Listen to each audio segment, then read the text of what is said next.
নমস্কার, সালাম, সত শ্রী আকাল। এডুকেশন লাইফ চ্যানেলের পক্ষ থেকে সবাইকে স্বাগতম। I welcome to all of you. তো আপনারা থাম্বনেইল দেখেই বুঝতে পারছেন যে কী নিয়ে আজকে ভিডিওটা তৈরি করছি। আজকে আসাম বাজেট ছিল 2025-26, আর আমাদের আসামের ফাইন্যান্স মিনিস্টার অজন্তা নেওগ এই বাজেটটা পেশ করেছিলেন আমাদের আসাম বিধানসভায়। তো এই আসাম বিধানসভায় আজকে যখন বাজেট তিনি উত্থাপন করেছিলেন, তখন তিনি এডুকেশন রিলেটেড কী কী জিনিস এই সব নিয়ে আমি আজকে ডিসকাস করব। আর একটা বিগ ব্রেকিং নিউজ হলো যে আপনাদের আগের যেটা অ্যাপয়েন্টমেন্ট ডেট ছিল 10 মে, ওইটা কিন্তু আজকে সিএম স্যার চেঞ্জ করেছেন, যে এখন আর 10 মেতে আপনাদের অ্যাপয়েন্টমেন্ট হবে না, কোন ডেটে হবে এইটা কিন্তু আমি ভিডিওর লাস্টে বলবো। আপনারা ভালো করে মন দিয়ে এই ভিডিওটা দেখবেন, আপনারা উপকৃত হবেন, ভিডিও থেকে খুব বেশি পরিমাণে জানতে পারবেন। আমি একটু সামারি নিয়ে এসেছি, আপনাদেরকে ডিটেলসে আমি কিছু বলবো না, সামারিটা যদি শুনে নেন তাহলে কিন্তু আপনারা এডুকেশন রিলেটেড বাজেটে আজকে কী বলেছেন এইটা আপনারা বুঝে যাবেন। তো আপনারা থাম্বনেইলেই দেখতে পাচ্ছেন যে 40,697 অ্যাপয়েন্টমেন্ট ডেট অ্যানাউন্স করেছেন। তো আপনারা একটা জিনিস কনফার্ম হলেন যে আপনাদের 40,697 অ্যাপয়েন্টমেন্ট হবে, 10 মেতে হবে না, যে ডেটে হবে ডেটটা বলবো। আচ্ছা, আর হচ্ছে কি, এখন আমি আপনাদেরকে দেখাবো যে এই 40,697 যেটা অ্যাপয়েন্টমেন্ট হবে, এইটা কোন কোন ডিপার্টমেন্ট অ্যাপয়েন্টমেন্ট হবে। তো দেখুন আপনারা, রাজ্যর পুনর্মুকলি করা হল 40,697টা পদ। কোন কোন বিভাগত খালি হয়েছে পদ, কোন কোন বিভাগে খালি হয়েছে আজকে কিন্তু অজন্তা নেওগ বলেছিলেন আমাদেরকে বিধানসভায়।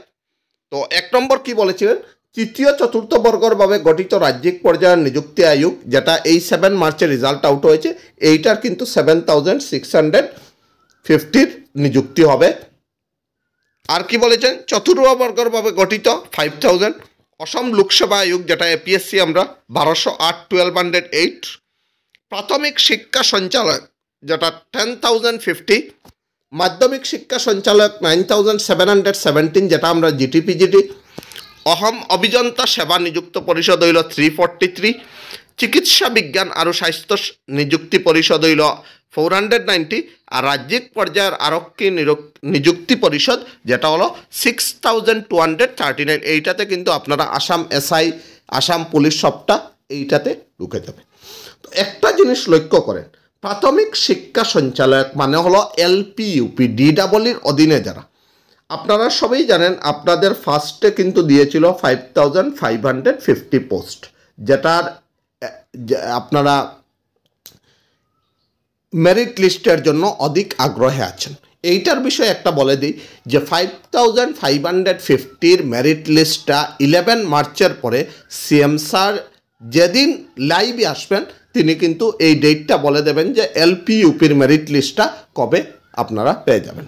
আর জিটিপিজিটি রেজাল্ট ডেটও সিএম স্যার কিন্তু এই দিনই আপনাদেরকে বলে দেবেন, আফটার 11 মার্চ। তো আপনারা দেখলেন 5,550। আর এখন কিন্তু রিসেন্ট আপনাদেরকে খুলে দিয়েছে 4,500 পোস্টের জন্য, যেটা আপনারা এখন অ্যাপ্লাই করছেন। যদি আপনারা টোটাল অ্যাড করেন 0, 5, 5, 5, 10, 0, 1, 5, 4, 9, 10, মানে 10,050। ওই দেখুন 10,050। একটা সুখবর যেটা, যে 4,500 যারা এখন অ্যাপ্লাই করেছেন তারাও কিন্তু এই যেটা অ্যাপয়েন্টমেন্ট ডেট সিএম স্যার দিয়েছেন, এই ডেটে কিন্তু আপনারা একসঙ্গে 5,550-র সঙ্গে 4,050ও অ্যাপয়েন্টমেন্ট হবে।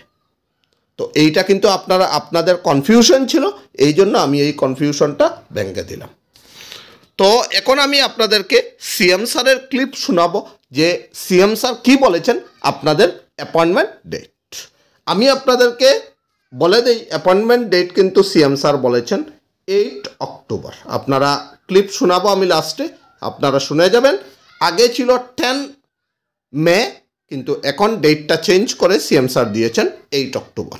তো আপনারা 8 অক্টোবর পর্যন্ত কিন্তু আপনাদের ওয়েট করতে হবে, তাহলে কিন্তু আপনারা অ্যাপয়েন্টমেন্ট পেয়ে যাবেন 40,697।